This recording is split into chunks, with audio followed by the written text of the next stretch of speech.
BCCI ने ODI world cup का final हारने के बाद जब ऑस्ट्रेलिया से फाइनल हारा है, तो आज फाइनल हारे को भी 1 महीना होने वाला है। तो आज बीसीसीआई ने रोहित शर्मा को और राहुल द्रविड़ को तलब किया है, उनको बुलाया है मीटिंग में कि आप आके हमारे साथ मीटिंग करें और हमें बताएं कि हम फाइनल इतना बड़ा इवेंट क्यों हार गए। हालांकि हम पूरे टूर्नामेंट में टॉप पर जा रहे थे, लेकिन हम आखिर पर आके ये वाला मैच क्यों हार गए।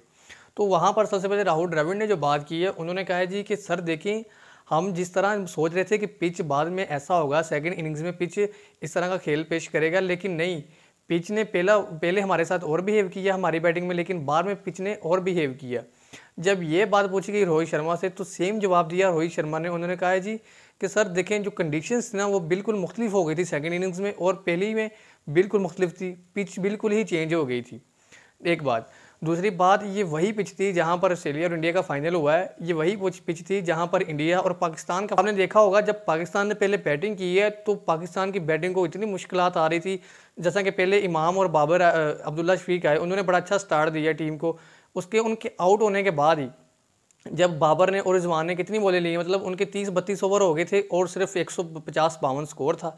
तो बाद में पांड्या ने भी बयान दिया, जो हार्दिक पांड्या इंडिया के ऑलराउंडर हैं, उन्होंने कहा है मतलब बाबर ने और रिजवान ने इतनी बालें बीट की, इन्होंने इतना यानी कि ना बालें बीट करके प्रेशर अपने ऊपर ले लिया, हमें आउट ऑफ द वे सोचना ही नहीं पड़ा।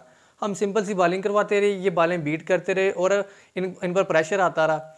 और उसके बाद दोबारा जब अपना साउथ शकील आए हैं, इफ्तिखार अहमद आए हैं, तो कुलदीप यादव ने उनको उड़ा के रख दिया। मतलब 36-37 स्कोर के अंदर अंदर हमारी टीम ऑल आउट हो गई है। 191 पे हमारी टीम ऑल आउट हो गई है कि जिस तरह का पिच पहले बिहेव कर रहा था, मतलब बिल्कुल बॉल स्विंग भी हो रहा था, बाबर को समझ नहीं आ रही थी क्या हो रहा है। और जब सेकंड इनिंग्स आई है तो आते ही रोहित शर्मा ने शुभमन गिल ने मारना शुरू कर दी है। मतलब उन्होंने इस तरह मारा ना, 30-35 ओवर में मैच खत्म कर दिया है।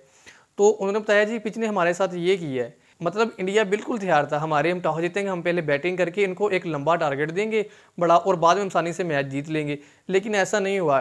ऑस्ट्रेलिया अपना इंडिया टॉस हार गई, ऑस्ट्रेलिया ने इंडिया को फिर बैटिंग करा दी। मैं समझता हूँ अगर कोई आप बच्चा भी लेना है वो 18-19 साल का, उसे कि आप कैप्टेंसी करें, मेरे हिसाब से वो भी फाइनल में इस तरह की कैप्टेंसी करेंगे, आप दंग रह जाएंगे।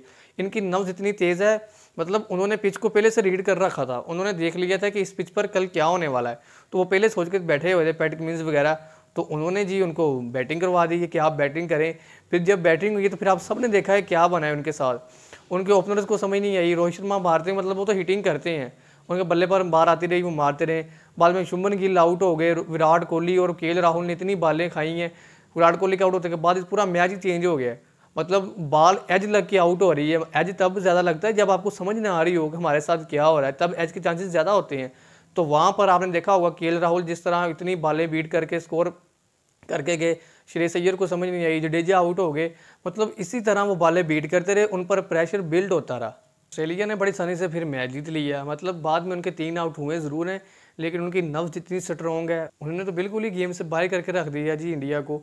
तो इसी तरह का यानी कि मतलब इंडिया अपने हिसाब से पिचेस बनाता है, मतलब फ़ायदा लेता रहा, लेकिन लास्ट पे आके वो उनका फ़ायदा उल्टा उनके गले पड़ गया। उन्होंने पहली इनिंग्स में और कुछ कर दिया, बाद में और कुछ कर दिया। इंडिया तो सोच के बैठा हुआ था पिच हमारे मुताबिक है पहली इनिंग्स में, बाद में जब ड्यू पड़ेगा, बॉल स्विंग होगा, बॉल तेज़ निकलेगा, हम इनको पकड़ लेंगे, लेकिन ऐसा नहीं हुआ। अब यहाँ पर बड़े सारे पाकिस्तानी ये बातें करते हैं जी इंडिया अपने घर में क्यों नहीं जीता, क्यों नहीं हारता, वो क्यों इतना हर दफ़ा टॉप करता है, ये अपने हिसाब की पिचेस बनाते हैं, ये इस तरह की पिचेस बनाते हैं, इसलिए हर दफ़ा डोमिनेट करते हैं। तो भाई वो ठीक करते हैं। मतलब होम सीरीज़ का, होम कंडीशन का जब आपको फ़ायदा ना हो, तो फ़ायदा आपको होम सीरीज़ या होम कंडीशन में खेलने का। इंडिया अपने घर में वर्ल्ड कप करवा रहा है तो वो एडवांटेज तो लेगा, वहाँ पर वो खेलेगा तो सही, वहाँ पर वो डोमिनेट तो करेगा। आपने इंग्लैंड नहीं देखा, आपने ऑस्ट्रेलिया नहीं देखा, आपने बांग्लादेश तक वाली टीम नहीं देखी। अभी कल मैच हुआ है न्यूजीलैंड का और बांग्लादेश का, बांग्लादेश ने डोमिनेट किया है, बांग्लादेश जीत गई है। वो बैटिंग करने आ रहे थे, बिल्कुल अच्छी बैटिंग कर रहे थे, बॉलिंग में उन्होंने न्यूजीलैंड को खेलने ही नहीं दिया। मतलब उन्होंने पिचेस अपने हिसाब से बनाई। फिर इंडिया भी इस तरह करता है। उसके बाद जब ऐसी सीरीज़ होती है ऑस्ट्रेलिया में, ऑस्ट्रेलिया अपने हिसाब से पिचेस बनाता है, इंग्लैंड वाले अपने हिसाब से बनाते हैं।